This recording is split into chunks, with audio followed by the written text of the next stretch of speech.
Hello friend, जय जगन्नाथ। चलतु आज करवा पणस कठा आलू तरकारी। चल भाई मु कौन कौन सब सामग्री नहीं आपको देखी। मुझे पणस कठा करने गोटे पणस नहीं, मसला तीनोटी पियाज नहीं, दुईटी रसुण, छोट खंडे अदा, दुईटा टमाटो ये मुझे। चलतु वर्तमान पणस कठा को काटी गरम पानी रे ताकू गोटे सीटी मारी प्रस्तुत करिबा। वर्तमान हमें पणस कठा को एमती करके काटी दबा। चलतु फ्रेंड वर्तमान गैस ऑन करी कड़ाई बसैबा, तेल पकेबा, जीरा ऐड करिबा,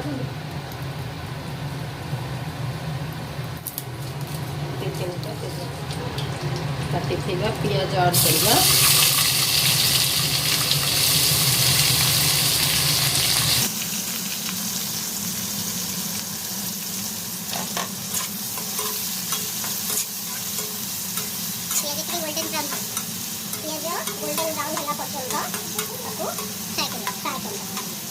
पियाज ब्राउन कलर हो गलानी। मसला ऐड करिबा, अदा रसुण पियाज जो पेस्ट करथिली ताकू देबा।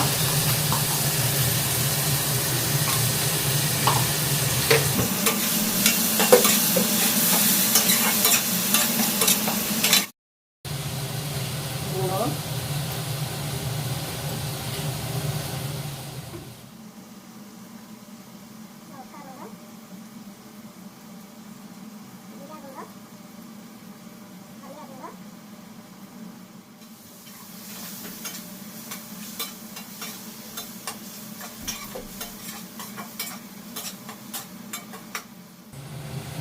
काश्मीर लंका गुंड देदेबा टे कलर हाँपाई।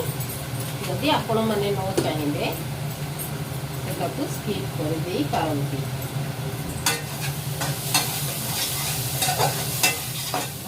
मसला कषा बेले अल्प अल्प पानी दे कषा जमी मसला तलू न लगे।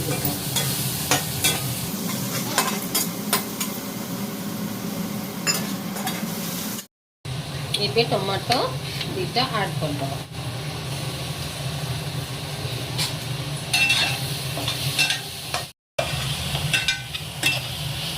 सिझिला पर्यंत मसला को भल भाव में कषुवा रखि पणस कठा आलू को मसला रे देदेबा।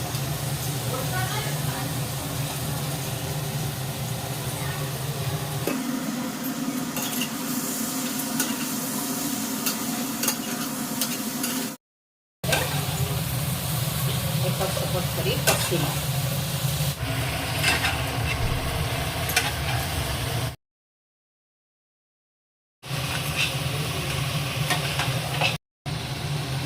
पांच मिनट कषिला परे एते पानी देदेबा।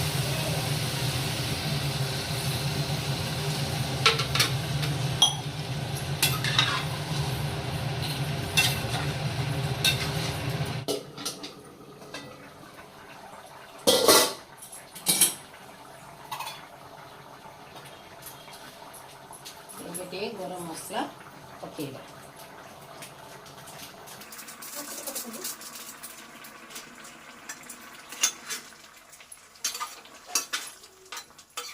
ये किछिटा धनिया पत्र ऐड करदेबा।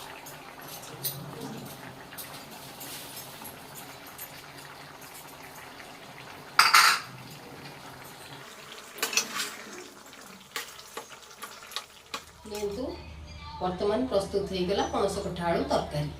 आपण को भात रे खाई परिबे, रुटी रे मध्य खाई परिबे। जदि मो पणस कठा आलू तरकारी आपण मन को भल लागि थिबो ताहले मो चैनल को लाइक कर देबे, शेयर कर देबे और सब्सक्राइब कर देबे। जय जगन्नाथ।